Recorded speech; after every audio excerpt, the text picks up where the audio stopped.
Hello students, कैसे हो आप लोग बेटा? ठीक हो? तो आज हम करेंगे नेक्स्ट एक्सरसाइजेस प्रेपोजिशन पे। ठीक है, तो स्टार्ट करने से पहले मेरी आप लोगों से ये रिक्वेस्ट है कि प्लीज मेरे चैनल को लाइक और सब्सक्राइब जरूर करें। तो चलो बेटा स्टार्ट करते हैं। ये जो सेंटेंसेस है, ठीक है, तो इनमें क्या है, कहीं ना कहीं एरर है, प्रेपोजिशन कहीं लगानी है, कहीं गलत लगी हुई है। तो आपने बताना है कि कहां पर कौन सी प्रेपोजिशन लगनी है और कहां पर जो लगी हुई है वो गलत है। ठीक है, तो मैं सेंटेंस पढ़ूंगी, आप लोग साथ साथ बताओगे। चलो स्टार्ट करते हैं। सेवरल ग्रेट बैटल्स, क्या है हमारा first sentence? Several great battles took place among the British and the Americans.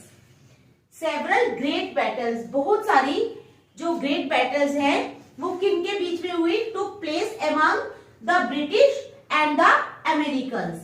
तो बताओ ये सेंटेंस सही है या गलत है? शाबाश, बताओ जल्दी। काफी सारी प्रेपोजिशंस करवाई है मैंने, ठीक है, अब आपको आना चाहिए खुद। Several great battles took place among the British and the Americans. ठीक है, देखो बेटा, मैंने आपको जब समझाया था, प्रेपोजिशन समझाई थी स्टार्टिंग में, तो मैंने आपको एक बात बताई थी कि जो बिटवीन है वो दो के लिए आता है, ठीक है, टू पर्सन्स टू थिंग्स के लिए, और जो अमंग है वो दो से ज्यादा के लिए, एलिमेंट्स के लिए। और मैंने कहा था कि बिटवीन जो है वो दो से ज्यादा के लिए भी आ सकता है, ठीक है, करेक्ट। तो क्या है, लेकिन अमंग जो है वो दो के लिए नहीं आ सकता, ठीक है। तो यहां पर क्या है, यहां पर लिखा है several great battles took place among the British and the Americans. Between जो है वो दो से ज्यादा एलिमेंट्स के लिए आ सकता है, लेकिन जो अमंग है, ठीक है, जो अमंग है वो दो से ज्यादा के लिए नहीं, दो के लिए नहीं आ सकता, दो से ज्यादा के लिए आता है। तो यहां पर हमारा अमंग बाहर निकल जाएगा, तो क्या आएगा? बिटवीन। क्या आएगा? Between. Several great battles took place between the British and the Americans. क्या है? Several great battles took place between the Americans, British and the Americans. तो हमने अमंग नहीं लगाना है, क्योंकि अमंग जो है वो कभी भी दो एलिमेंट्स के लिए, दो पर्सन्स के लिए, दो थिंग्स के लिए यूज नहीं होता। जब भी दो लोगों की बात हो रही हो, ठीक है, तो हम क्या यूज करते हैं? बिटवीन। तो इसलिए हमने अमंग को यहां से निकाल देना है। तो आगे आप लोगों को समझ, कहां अमंग यूज करना है और कहां बिटवीन। ये मैंने जब आपको प्रेपोजिशन स्टार्टिंग में समझाई थी, तो मैंने आपको ये चीज पहले ही बता दी थी, ठीक है। तो चलो next, what are you doing by here? क्या है हमारा sentence? What are you doing by here. अब बताओ यहां पे कहां एरर है? शाबाश, बताओ जल्दी बताओ। ये तो एक छोटा सा सिंपल सा सेंटेंस है जो हम डेली यूज करते हैं, ठीक है, किसी से बातचीत करते हुए या कुछ भी करते हुए। तो आपको पता होना चाहिए कि यहाँ पर कौन सा एरर है। इसमें कोई लॉजिक नहीं है कि ऐसा है तो वैसा है, इसमें तो सीधे सीधे आपको पता होना चाहिए कि यहाँ पर गलती है। What are you doing by here, तो यहाँ पर बेटा बाय नहीं आना चाहिए, ये हमारा एरर है। बाय को हमने निकाल देना है, हमारा आएगा what are you doing here, तुम यहाँ क्या कर रहे हो, ठीक है, what are you doing here. समझ आ गई? फर्स्ट सेंटेंस में क्या करना है? अमंग को निकाल के बिटवीन लगाना है, लेकिन सेकंड सेंटेंस में बाय को निकाल देना है, लेकिन और कुछ यूज नहीं करना है, ठीक है। इसकी जगह, बाय की जगह कुछ भी यूज नहीं करना है। हमारा सेंटेंस बनेगा what are you doing here, तुम यहाँ क्या कर रहे हो। तो आगे आप लोगों को समझ, ठीक है। तो चलो next sentence, the magician place the ball. क्या है? The magician placed the ball underneath of his hand and made a mystic sign above it. तो क्या है? मैजिशियन ने बॉल को प्लेस किया, कहां रखा बॉल को? प्लेस मीन्स रखा, the magician place the ball underneath of his hand. Underneath का क्या मतलब होता है? अंडरनीथ होता है नीचे, ठीक है। तो जब भी अंडरनीथ जो है वो प्रेपोजिशन या एडवर्ब के लिए हम यूज करते हैं। किसके लिए? प्रेपोजिशन या एडवर्ब के लिए। तो उसके साथ ऑफ प्रेपोजिशन नहीं लगती। क्या लगती है? ऑफ प्रेपोजिशन का यूज नहीं होता। लेकिन जब हम अंडरनीथ को नाउन के तौर पे यूज करते हैं, ठीक है, नाउन के तौर पे जब हम यूज करते हैं तो उसका मीनिंग हो जाता है कि निचला हिस्सा। अब हाथ उसने बोला है the magician place the ball underneath his head, means अपने हाथ के नीचे रखा। निचले हिस्से की बात नहीं हो रही यहाँ पर, हाथ के नीचे रखा, ठीक है। And made a mystic sign above it. तो यहाँ पर जो है ये अंडरनीथ जो है ये खुद ही एक प्रेपोजिशन है, तो इसके साथ ऑफ प्रेपोजिशन का यूज नहीं होगा। मैं आपको अभी बताऊंगी। His hand and made a mystic sign above it, और एक मिस्टिक साइन उसने इसके अबव बनाया, ठीक है। आप देखो, अब आप बोलोगे प्रेपोजिशन कैसे अंडरनीथ प्रेपोजिशन के रूप में यूज हो जाएगा। देखो आई फाउंड, जैसे कि प्रेपोजिशन के तौर पे कैसे अंडरनीथ यूज होगा। आई फाउंड माई बॉल, क्या है? I found my ball under the bed. तो मैंने अपना बॉल कहां पे मिला? मुझे अपना ball under the bed, bed के नीचे मिला। इसमें निचले हिस्से की बात नहीं हो रही। निचला हिस्सा वो होता है जैसे बॉडी पार्ट, ठीक है, यहां तक ऊपर, तो नीचे जो है वो निचला हिस्सा, वो नहीं बात हो रही। या फिर कोई टेबल ले लो, कोई चेयर ले लो, उसके नीचे जो टांगे हैं वो होता है उसका निचला हिस्सा, तो वहां पे वो नाउन के तौर पे यूज होता है। लेकिन यहाँ पर क्या है? यहाँ पर ये नाउन के तौर पे यूज नहीं हो रहा। जैसे अब मैं बता रही हूं आपको, मैंने आपको क्या बताया? अंडरनीथ को प्रेपोजिशन के तौर पे बताया मैंने, I found the ball under the bed, ठीक है। ये हो गया प्रेपोजिशन के तौर पे। तो हम अब इसको नाउन के तौर पे भी यूज कर सकते हैं, ठीक है। वो कैसे करेंगे? The underneath of this chair, the underneath of this chair is weak, यानी चेयर जो है उसका नीचे वाला हिस्सा, चेयर जहां पे हम बैठते हैं वो हो गया ऊपर वाला हिस्सा, ठीक है। अब जो चेयर की टांगे होती हैं वो चेयर का नीचे वाला हिस्सा होता है। तो the underneath part of the chair is weak, यानी इस यहाँ चेयर का जो नीचे वाला हिस्सा है वो कमजोर है, हिल रहा है, ठीक है। तो यहाँ पर अंडरनीथ किसके तौर पे यूज हुआ है? नाउन के तौर पे, ठीक है। समझ आ गई? द अंडरनीथ ऑफ, जब हम नाउन के तौर पे यूज करेंगे, जैसे कैसे? The underneath of this chair is weak. तो क्या किया हमने? नाउन के तौर पे यूज किया, तो प्रेपोजिशन ऑफ लग गई ना प्रेपोजिशन ऑफ। लेकिन यहां पर नाउन के तौर पे यूज नहीं हुआ है, तो इसलिए प्रेपोजिशन ऑफ यहां पर नहीं लगेगी, ठीक है। Got it? चलो next. The boy who sat close him was his son. आप बताओ यहां पर क्या सेंटेंस सही है और क्या गलत है?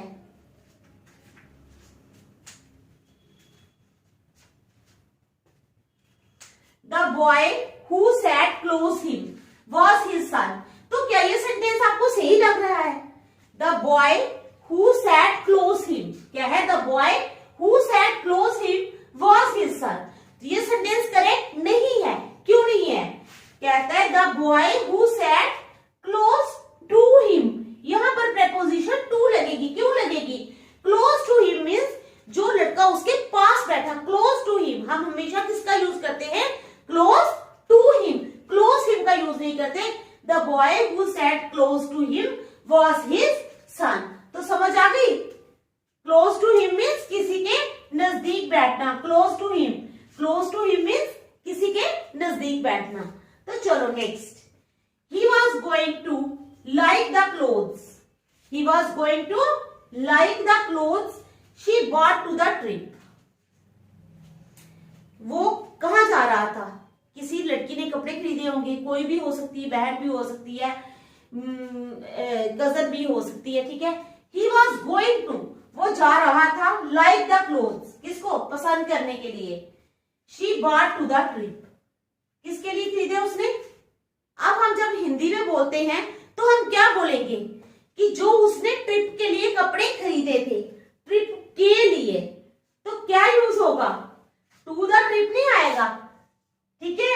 He was going to like the clothes she bought for the trip, जो उसने किसके लिए खरीदे थे, ट्रिप के लिए। समझ आई आपको, पता चला मैं क्या कहना चाह रही हूँ। He was going to like the clothes, वह कपड़ों को पसंद करने जा रहा था। She bought for the trip, जब भी आप किसी ट्रिप पे जाते हो तो ट्रिप के लिए सामान खरीदते हो ना, टू द ट्रिप तो कभी नहीं कहते ना, फॉर द ट्रिप, यानी ट्रिप पे जा रहे हो, ट्रिप के लिए। ट्रिप के, आप जैसे सपोज आपने परसों ट्रिप पे जाना है तो आप बोलोगे हाँ आज मैं बाजार जा रही हूँ, मैंने ट्रिप पे जाना है तो मैं कुछ सामान लेने जा रही हूँ, ठीक है। ट्रिप के लिए बोलते हो ना, तो टू नहीं आएगा, यहाँ पर क्या आएगा, he was going to like the clothes she bought for the trip, ठीक है। चलो next, you didn't answer my question, he said, क्या है, you did not answer my question, तुमने मेरे क्वेश्चन का जवाब नहीं दिया।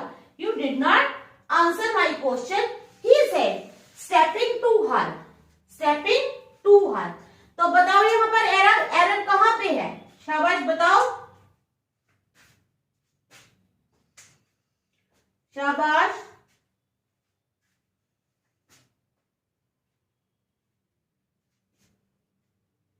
बताओ बताओ।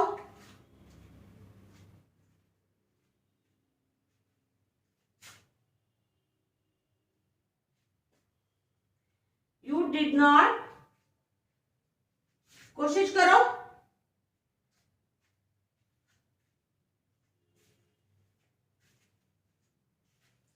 कहता है you did not answer my question, तुमने मेरे प्रश्न का उत्तर नहीं दिया। ही सेड, उसने कहा। फिर स्टेपिंग टू हर, तो क्या है स्टेपिंग टू हर मीन्स, कब उसने कहा ये बात, देखो you did not answer my question, यहां तक तो बिल्कुल करेक्ट है। You did not answer my question, तुमने मेरे क्वेश्चन का जवाब नहीं दिया। ही सेड, उसने कहा, ये भी ठीक है, ही सेड में तो कोई गलती है नहीं। Stepping to her, stepping to her means उसकी तरफ जाते हुए, कदम बढ़ाते हुए, जैसे मैं कदम बढ़ा रही हूं, ठीक है। You did not answer my question, stepping to her नहीं आएगा, क्या आता है, स्टेपिंग टूवर्ड्स हर, क्या आएगा, stepping towards her. Stepping towards her क्या मतलब है, उसकी तरफ कदम बढ़ाते हुए, स्टेपिंग टूवर्ड्स हर। तो यहाँ पे कौन सी प्रपोजिशन लगेगी, टूवर्ड्स, टू नहीं लगेगा, यहाँ पर टू को कैंसिल करना है तो लगाना है हमने टूवर्ड्स, ठीक है, समझ आ गई।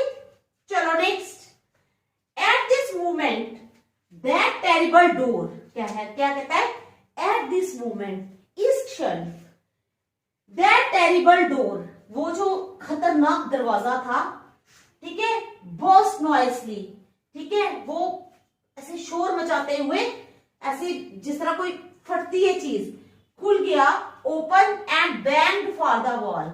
And banged for the wall क्या मतलब, दीवार के साथ जाके टकराया, जैसे हवा चलती है दरवाजा ऐसे ठक करके दीवार के साथ टकराता है, समझ गया आप मैं क्या कहना चाह रही हूं। चलो तो क्या है, एट दिस मोमेंट, इस क्षण, that terrible door burst नॉइसली open and banged for the wall. तो क्या ये सेंटेंस सही है, बताइए शाबाश, आप क्या सोचती हो कि ये सही है, आपका ओपिनियन क्या है। At this moment that terrible door burst नॉइसली open and banged for the wall, तो बेटा ये सेंटेंस सही नहीं है। कहां पर एरर है, हमारा सी में एरर है, बैंग्ड फॉर द वॉल नहीं आएगा, बैंग्ड अगेंस्ट द वॉल, दीवार के अगेंस्ट जाके टकराया, क्या आएगा, banged against the wall, banged against the wall, ठीक है। चलो next, my sister had a tough time, क्या है, my sister had a tough time removing the, मेरी सिस्टर को बड़ा मुश्किल लगा, ठीक है, कब, my sister had a tough time removing the chewing gum that stuck with her hair.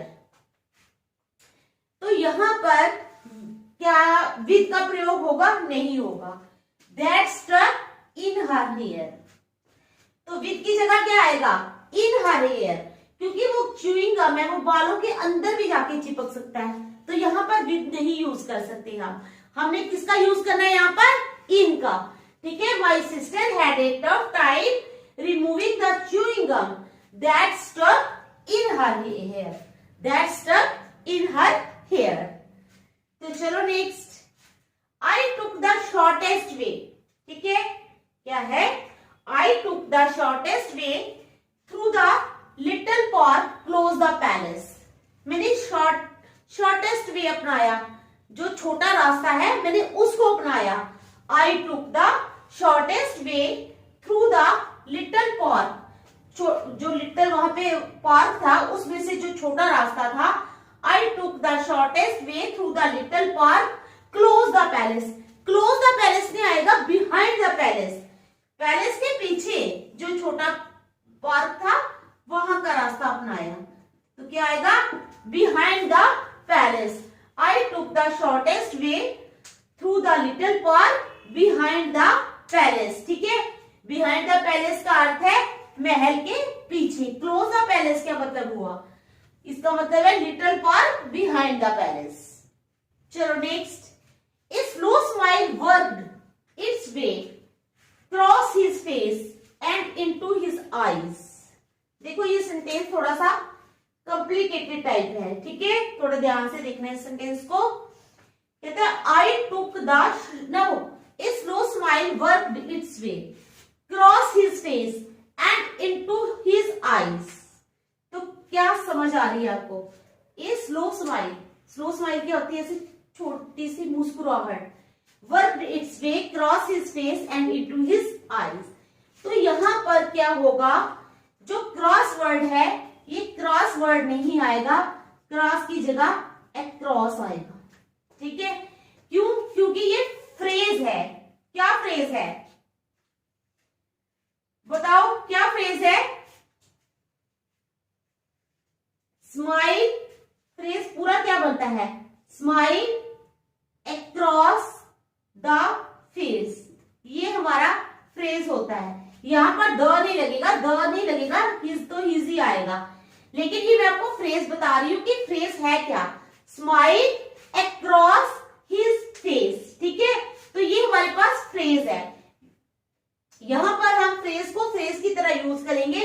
इन्होंने फ्रेज को क्या किया है? फ्रेज तो लगाया तोड़ तोड़ के, स्माइल यहां दिया है, क्रॉस यहां दिया है, फेस यहां दिया है, लेकिन कंफ्यूज करने के लिए अक्रॉस की जगह उन्होंने क्रॉस कर दिया है, बच्चों का IQ चेक करने के लिए। तो आपको याद रखना है कि हमारा जो फ्रेज है वो क्या है? हमारा फ्रेज है स्माइल अक्रॉस द फेस, तो यहां पर क्रॉस की जगह अक्रॉस आएगा, ठीक है, समझ गए आप? चलो next, the two children brother and sister were on to their way to school। अब क्या कह रहा है? The two children, दो बच्चे, ठीक है, brother and sister, भाई बहन, were on to their way to school। The two children, brother and sister, were on to their way to school। वो स्कूल के रास्ते पे थे। तो क्या on to आता है? जब भी आप बोलो कि हम स्कूल के रास्ते पे हैं तो ऑन आता है या ऑन टू आता है? आप खुद ही बताओ। तो यहाँ पर यूज क्या हो जाएगा? ऑन टू को कैंसिल कर देंगे हम, यहाँ पर on their way to school, ठीक है। समझ आई प्रेपोजिशंस की? तो ये थी हमारी प्रेपोजिशंस, अभी और काफी सारी हैं। अब 3-4 दिन हम यही प्रेपोजिशंस करेंगे ताकि आपको पक्की हो जाए, ठीक है। तो चलो आज इतना ही रखेंगे, नेक्स्ट कल करेंगे। Thank you.